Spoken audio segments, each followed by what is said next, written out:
My uncle was an archaeologist and he traveled all over the world, and when he passed I inherited all of his things from his finds. So these have been in my basement now for the last 8 years in several steamer trunks, and so I wanted to come find out something about them. This is a non-returning boomerang.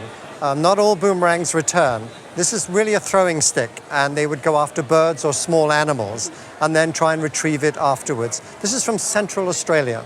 This one is more of a fighting club. This would be for close action. Sometimes it would be a throwing stick, but as you can see, this is a very utilitarian object, so they wouldn't really decorate it very much at all. This has really wonderful decorations on it.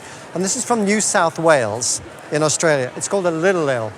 L-I-L-L-I-L. This is what's called a spear thrower, sometimes called an atlatl. It's an extension of your arm. So when you had a spear, you would put this atlatl underneath it, and when you'd thrown the spear, this was an extra leverage that would give you more force to send it a further distance or at more speed. This one is from the northern part of Australia, and it has a bivalve at the other end as a counterweight.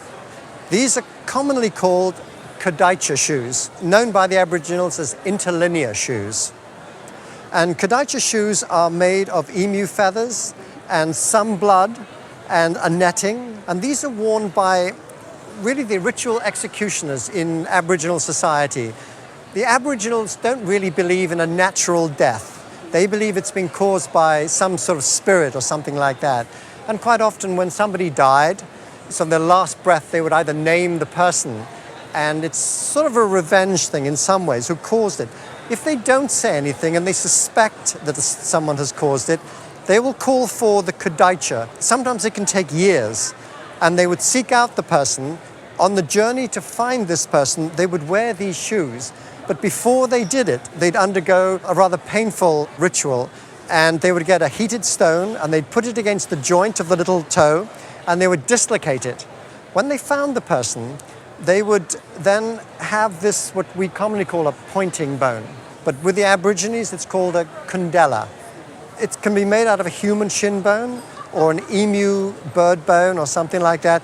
And it's got human hair around it and connected to a gummy substance, which is from the spinifex bush. When they found the person, they would point the bone at the person. And the person then would get very distressed, knowing what was happening. And there are written accounts of people who, when this has happened, they get listless, they can't sleep, and they die. From stress? No. That's it. Wow. You know, all of these items are probably from the late 19th century, early 20th century. Okay. This is rather a utilitarian object. They're quite common, but starting to become quite collected. A retail price for these would be around about $400. Mm-hmm. The Lil-Lil is a beauty with all the decoration, and I think probably $1,000 to $1,500. Uh-huh. This, unfortunately, the end of the bivalve is broken. There's only one side of it, but really a nice example, and I think probably $400 to $600. Mm-hmm. The Khadija shoes, I think probably about $1,500. Oh, wow. And the pointing bone, about $600. Oh, wow. All right? Yeah, that's great.